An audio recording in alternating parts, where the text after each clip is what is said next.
सावन के इस शुभ पर्व में एक पौराणिक कथा का वर्णन करना इस महीने में बहुत ही शुभ और पवित्र माना जाता है कि एक बार माता पार्वती जी और भगवान शिव जी के साथ कैलाश पर्वत पर बैठी थी और तभी उन्होंने कहा कि सारे देवता जो है सुंदर महलों में रहते हैं कि आप तो देवों के देव महादेव हैं, फिर भी कैलाश पर्वत पर हम लोग रहते हैं।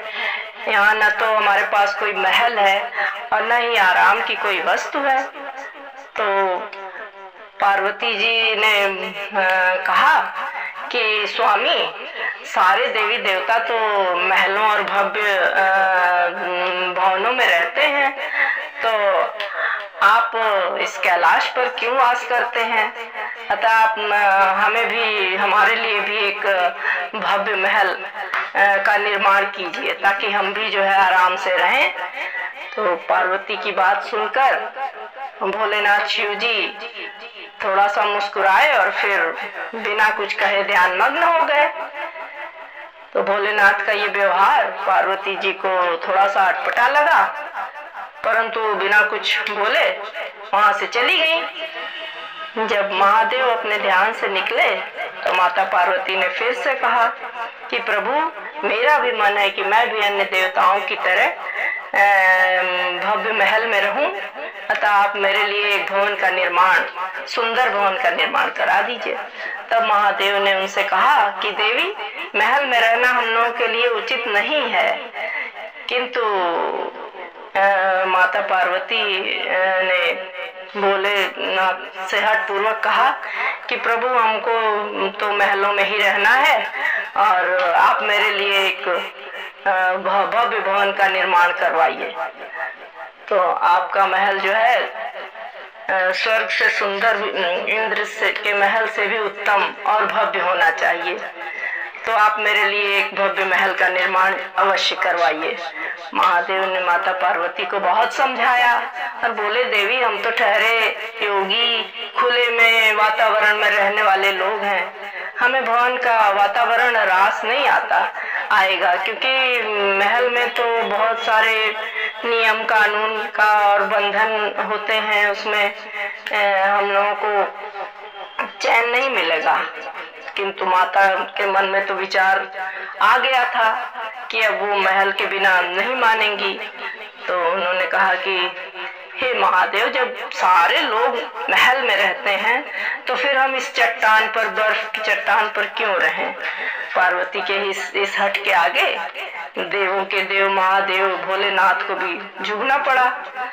तब उन्होंने इस कार्य के लिए स्वर्ग से विश्वकर्मा जी को अंततः आमंत्रित किया और उन्हें ऐसा महल बनाने के लिए जो है कहा कि ऐसा महल बनाओ कि जो तीनों लोकों में किसी का न हो।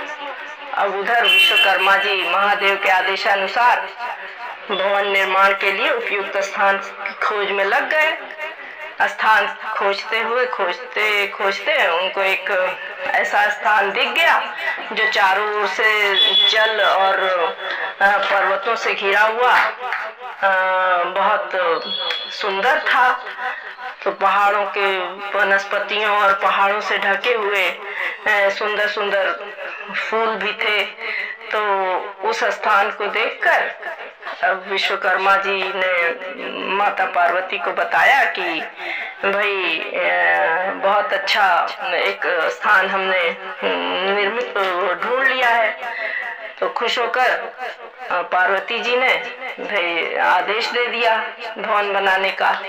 अब विश्वकर्मा जी ने भवन बनाने की शुरुआत कर दी और अपनी विशिष्ट कला का परिचय देते हुए भवन के साथ साथ सुंदर नगर का भी निर्माण कर लिया।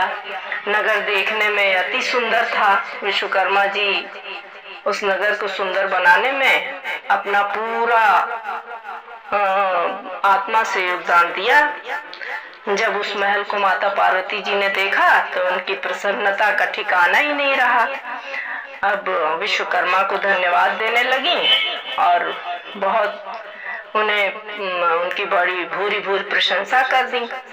तो विश्वकर्मा जी माता पार्वती और भोलेनाथ को प्रणाम करके अपने लोक को चले गए।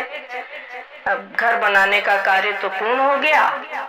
अब माता जी ने महादेव से कह के गृह प्रवेश का शुभ मुहूर्त निकलवाया। गृह प्रवेश के समय आचार्य ऋषि विश्रवा और सभी देवी देवतागण उस समारोह में आमंत्रित हुए।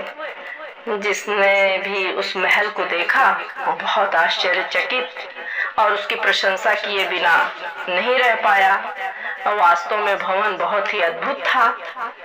तो गृह प्रवेश के विधि पूर्ण होने के बाद महादेव ने आचार्य से दक्षिणा मांगने को कहा। तो विश्रवा ने इनकार कर दिया। बोले, प्रभु, क्या कोई भक्त अपने भगवान से कुछ मांगता है? ऐसा करके तो मैं पाप का भागी ही बन जाऊंगा। मुझे कोई दक्षिणा नहीं चाहिए। ये कहकर ऋषि विश्रवा जाने लगे।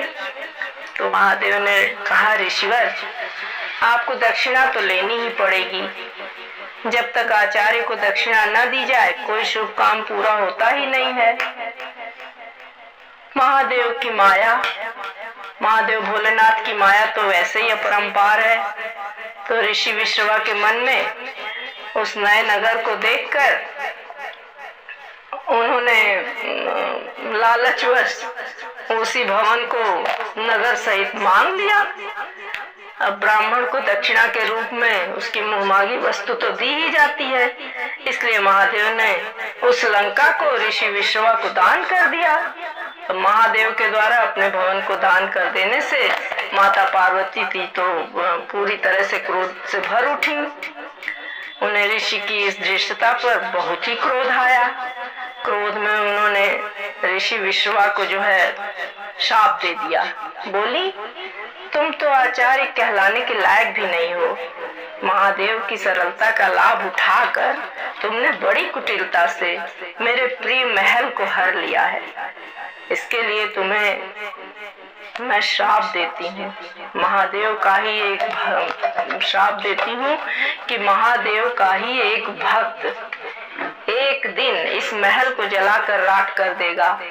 इसके साथ ही तुम्हारे विनाश का तुम्हारे कुल का विनाश भी आरंभ हो जाएगा। तो पुराणों के अनुसार ऋषि विश्रवा ने वो नगर अपने पुत्र कुबेर को दे दिया, लेकिन कुबेर को निकालकर लंका पर रावण ने अधिकार कर लिया। जब आधिपत्य कर लिया तब त्रेता युग में शिव के अवतार हनुमान जी ने उस लंका को जला दिया। उसके बाद विश्रवा के समूल कुल का विनाश श्री राम के द्वारा किया गया। उस कुल में एकमात्र विभीषण ही श्री राम की शरण में होने के कारण ही बच पाए। शिव जी और पार्वती जी को भवन जो है मिल के भी नहीं मिल पाया, अतः वो कैलाश पर्वत पर ही उनका निवास स्थान अंत में हुआ। और अगर ये कहानी मेरी आपको पसंद आई हो भक्तगण, तो हमारे इस चैनल को सब्सक्राइब अवश्य कीजिए, लाइक, शेयर और कमेंट भी करें। धन्यवाद।